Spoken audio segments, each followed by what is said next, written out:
Oh, what a day! What a lovely day!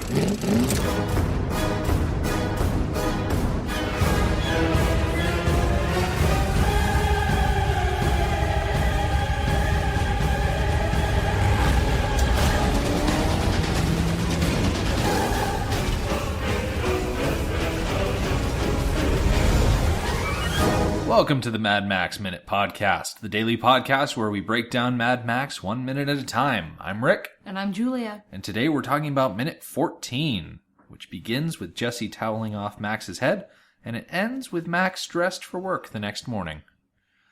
So we mentioned last minute, and I feel like I've been saying that a lot lately, but so many of these minutes are kind of bleeding into one another. But I said last minute that this is the second half of a line that Max is delivering. So Max is sitting on the floor, Jesse's toweling off his head, and he says, that feels good after 3, and then we go to this minute, days, that feels so good. So it reveals to me, obviously, that the MFP officers don't always get a chance to go home at the end of the day. Right, and from what I know, it seems similar to firefighter schedules. Mm-hmm. Where they're on for a certain number of hours and days straight. And they sleep at the firehouse. And then they're off for a couple of days. Mm-hmm. A couple days on, a couple days off. So it sounds like that kind of situation. Especially since, from what we've seen of the landscape around Max's house, compare that to the landscape around the town, quite different. So I'm wondering how far away he lives. Since living in New England, I know that terrain changes awfully fast. So just because it looks different doesn't necessarily mean he lives that far away. But I feel like he lives far away. He lives on the coast, and the scenes with the chase in the town looked anything but coastal. They looked middle of Australia, high desert. Yeah. Now, for some reason, my notes start talking about the baby, even though the baby is not at all in this scene. Oh, I know why my notes mention the baby, because they start talking about the baby. Because Jessie leans over him and she talks about how she caught a mean hook in the mouth this morning, and it's Sprague. And so I was trying to figure out how old this kid is. Frustratingly, IMDb does not give me a birthday for Brendan Heath. It just has a name. It doesn't tell me when he was born, so I can't approximate how old the actor was in the scene. But I know that Sprague is able to sit up on his own unassisted. Yes, and I don't believe we ever see him walk. Right. So if I had to hazard a guess, I would say that he's somewhere between 8 and 12 months old.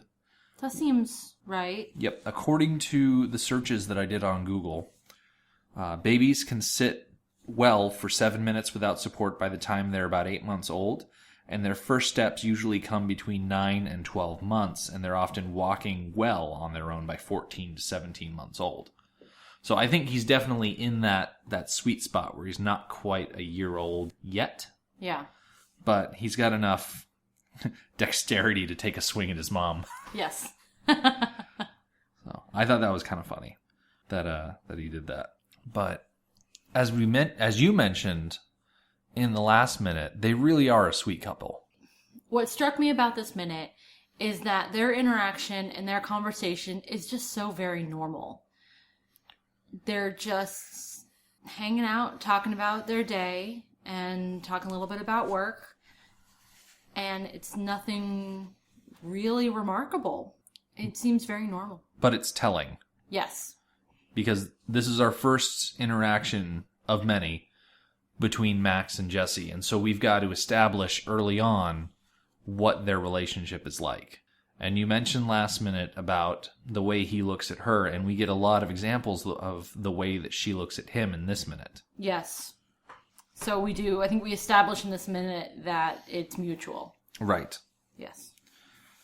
So, as they're sitting there on the floor, they've got a TV on across the room, which, for one thing, the fact that they have a television that is actually receiving a television signal from a news source that is current, up to the date, It's another sign that we're indeed pre-apocalyptic, that things haven't fallen apart so bad that we've lost mass communication. Yes. Because we definitely don't have that in the other movies. Yes. Hearing the story about the Knight Rider, it prompts her to ask about his day. So Jesse comments that Max made the news again. So that tells us, that reiterates his experience. That this isn't the first time that something interesting enough to make the news has happened to Max that he's been involved with. And then she asks who the Knight Rider was. Max's reply, I found it to be a little odd. He says, I don't know, just another glory roader. Yes, he is just another glory roader, as in he's part of Toe Cutter's gang. But on the other hand, he is not just another glory roader, he's a cop killer. I feel like he is shielding her from that fact, that he was involved in something that was so personal to the MFP, that they felt so passionate about. And I think he's playing that off by saying that he's just another glory roader. Mm. Yeah, you can definitely tell from the way he says that, and also his body language, the way he leans forward. Yes. His work life and his home life, he prefers to keep them extremely segregated. Yes. Yeah, the way he gets up is sudden, and it's very clear he doesn't want to talk about this anymore. Right. Conversation over. Yes. And the way she moves her arms back off of his shoulders to let him get up is a little like she's acknowledging that that's why he's getting up. Because he doesn't want to talk about it anymore. And she seems a little, slightly less than pleased. Like, she wants to talk about it. She wants to be involved in his life. Yes. Because she's so devoted to him. And she wants him to share that part of his life with her, because they obviously want to share everything. Yes. I actually noticed the note that I skipped over about, if you listen to what's on the news, we learn that Knight Rider was in custody awaiting arraignment for killing an MFP officer last week. So they do say last week. So it's not the, how did they put it back in the dispatch? It's not so much that he killed a police officer and then escaped. It's that he killed a police officer, was waiting arraignment, and then escaped. No. I think he killed 2 officers. Really? Yes. Okay. Because back in minutes 1, 2, 3 in there when we're listening to dispatch. That's right. They say he wasted a probie. He wasted a probie and stole a car. Right. In this, the news guy says he's awaiting arraignment for killing an MFP officer last week. Right. So I think he was in custody because he killed an officer, and he killed another officer during the escape to get the car. So I think he killed 2 officers. Okay. So if anything, they're not giving him enough credit on his rap sheet. Yeah. Yeah. Yeah. So we get a little bit more about Knight Rider. Yeah. And why he was in custody. And you don't like the term glory roader.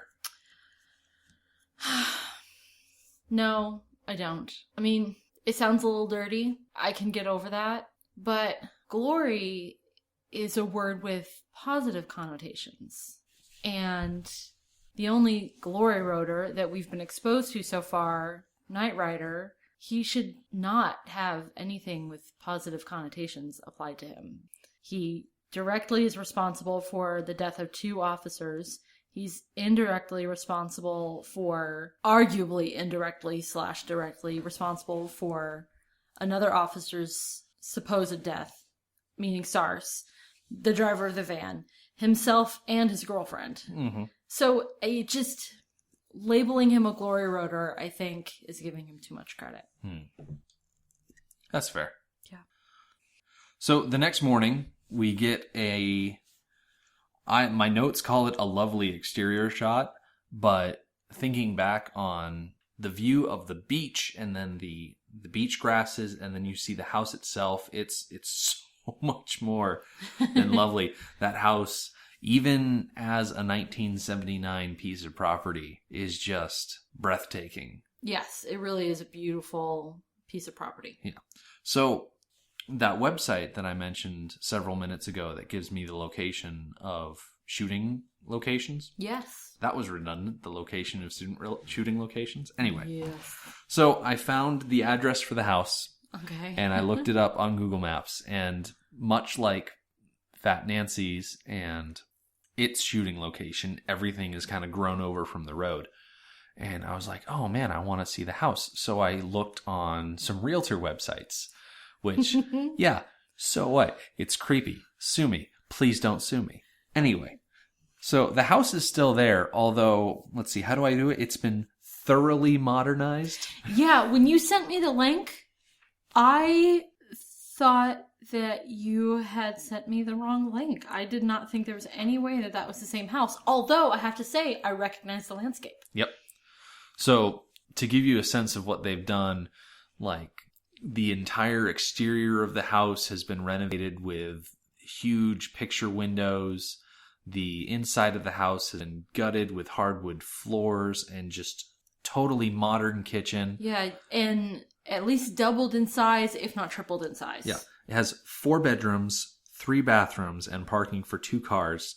It last sold in July of 2000. Do you want to guess how much? Well, millions. $1.1 million. Is that American dollars or Australian dollars? I'm pretty sure it's Australian dollars. That would make sense. But it sits on the edge of the Lorne Queenscliff Coastal Reserve. So all of that pristine landscape is protected. No one's going to come in and build between them and the water. So it's just going to be gorgeous view all the time forever. Yes. It's interesting that it's 4-bedroom now, because I'm not sure if you picked up on it, but it is set up as a studio. Their bedroom, their bed, I should say, is in the same room as the kitchen. So I don't know if it used to be, that small of a house that would require the bed being in the living room area, or if they were just using it that way. It could be that when they got to the location, they realized that while the exterior of the house looked really good, that the interior was too large. It could also be that back in 1979, that house was split up into multiple units. I mean, when you have a house that has 3 bathrooms, that means that it was plumbed for 3 bathrooms, and it could have been plumbed for 3 bathrooms back in 1979, set up into sort of apartments. So it kind of makes sense that their part of the building would be that little slice, even though they live on this immaculate piece of property. Okay, that makes sense. I'm super jealous. Yes. I don't think I'd be able to handle the commute from Australia to where I work now. I think I'd have to probably find somewhere else new to work. Yep. As the sun's coming up, we see Max. He's in the kitchen.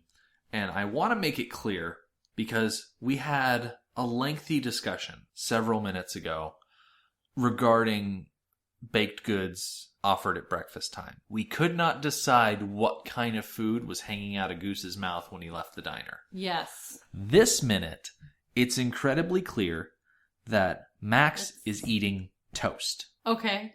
Do you disagree with me? Well. Don't do this to me. Oh my gosh.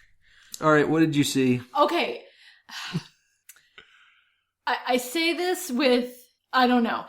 I thought it was a waffle. Like an Eggo waffle. Like popped out of the toaster. Okay.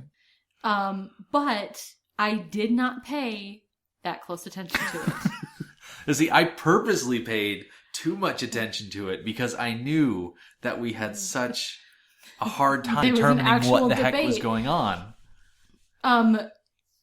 I feel that perhaps we should pause the recording and watch it again. Okay, let me hit pause real quick. Okay. Okay, so after reviewing the clip, you're still undecided. I'm undecided. It looks like it could be a piece of toast, like a wheat bread, like it's a little darker. I can't believe we're having this discussion. But the sound that it makes when he puts it down on the plate makes it sound more dense and, dare I say, moist. Now, than a piece of toast. In the times that we reviewed this clip, I don't remember seeing a toaster that you would make Eggo waffles in on that counter. It looked like he was toasting up the bread on the stovetop. Well, he could toast up an Eggo on the stovetop. I have never seen... Well, I've never seen anyone make toast on the stovetop either. Well, breakfast sandwiches. When you toast a breakfast sandwich, like grilled cheese. When you make grilled cheese, you are making toasted cheese because you're toasting it in the skillet. I'm telling you, Julia, he made toast. He did not make, like, okay, if I saw a waffle machine. I don't think it was toast. The noise that it made when he put it on the plate, like it slapped. Like it was heavier. It was like, it was denser like a waffle.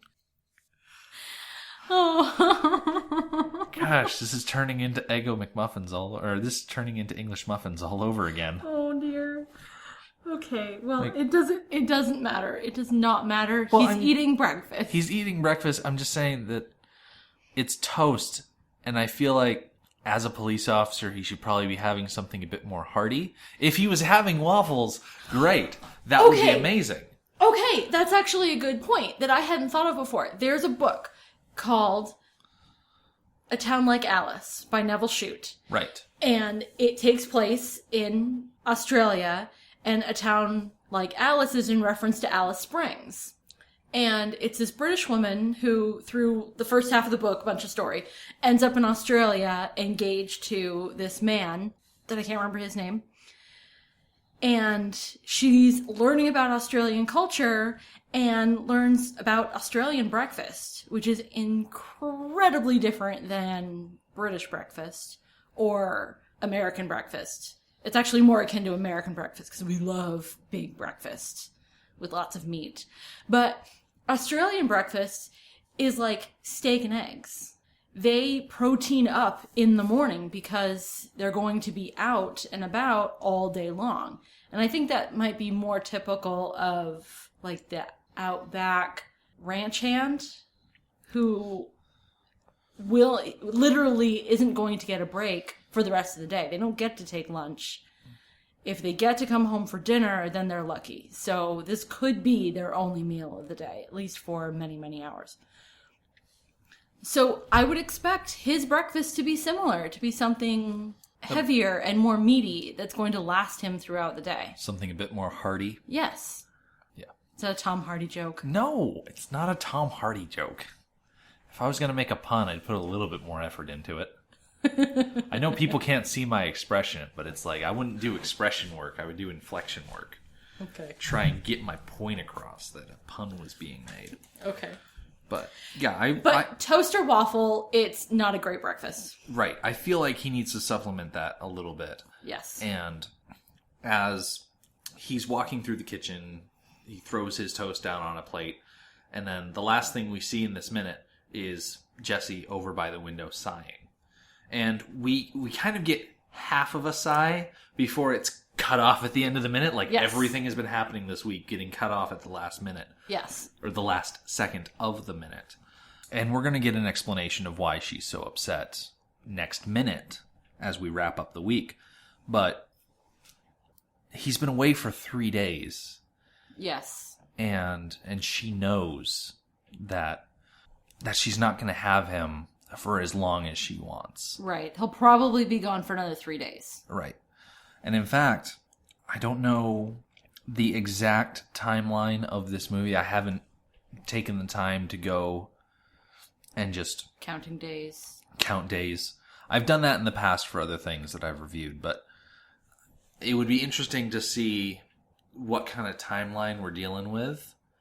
I might take some time before next minute and just figure that out so that we can determine, okay, so the Knight Rider chase is day number 3 that he's been away from Jesse and Sprague. He comes back for one night. Well, is there any indication how long he's home for? I would say yes. I would say him being at home is the same day as the Knight Rider crash. Yes, but do we know the next morning? Is that the next morning, or is it 2 mornings from now? I would say it's the next morning because there's no indication otherwise. Okay. Which seems a little harsh. Yeah, it's definitely not fair to Max, and it's certainly not fair to Jesse. Yeah. Because she's making a lot of sacrifices being an MFP officer's wife. Yes. And she's home all day with Sprague. We don't know if she has a job of her own, but I imagine that the MFP probably takes care of their officers. They probably make living wages, enough to support a family. I'd like to think so. I mean, there's certainly not a lot of them. So if they've got a budget, they should be able to spread that around enough to keep people on the force. So going back to the exterior shot the next morning, you noticed something about the music. I did. I think it's the same music that Jesse was playing on the saxophone the night before. Mm-hmm. So that's a nice little tie-in that they did there. Yeah. I haven't gone through and listened to the soundtrack to try and identify the different themes and if they're labeled to certain characters. Mm-hmm. But it wouldn't surprise me if Jessie had her theme. Yes. And that her playing it on the saxophone was our introduction to her theme. And granted, this is only the second time we're hearing it after the initial instance, but we're definitely going to have to pay attention every time that musical cue comes up if it's directly related to Jessie, because it's probably going to be that way. Yeah, I like the thought of that. Because it's not just a piece of music assigned to her, it's the music that she played for Max. Mm-hmm. The music, I can't figure out why, but every time I hear that little bit of music that she plays on the saxophone, I get stuck in my head the song from Sound of Music, where it's after Maria and the captain express their love for each other, and they're in the gazebo, and they sing the song about something about a wicked childhood, but I must have done something good. That song. Oh, yeah. And I should listen to them side by side, because I can't really put my finger on what it is about Jessie's song that makes me think of the Sound of Music song. But I got it stuck in my head just from listening to the minute one last time before we started recording. I have that song stuck in my head every time. Now, The Sound of Music, the movie, came out in 1965, according to IMDb. And, I mean, it was widely known. So there's a very good chance that some of that influence could have creeped into Jessie's song. Yes. Because that's just how music is. You hear a piece of music, it becomes part of you, and then sometimes those motifs can just kind of surface. Yes. Not intentionally, but it would not surprise me if... And I think... If that was... I really would have to go back and listen to the song from Sound of Music to say for certain, but memory serves it was played on some kind of horn. Mm-hmm. Maybe a French horn, or even a clarinet, some sort of woodwind. Are you looking it up? I was just looking up the composer for the movie. Yeah, it's very possible that Brian May could have recognized that Something Good from Sound of Music as a romantic motif, you know, had a sort of melody that would inspire that idea in people watching. Kind of a auditory shorthand, so to speak. Okay, I'm just going to listen to it real quick. I'm going to hit pause real quick. Yeah. So after listening to both clips fairly side by side... Yeah, not really anything similar about them.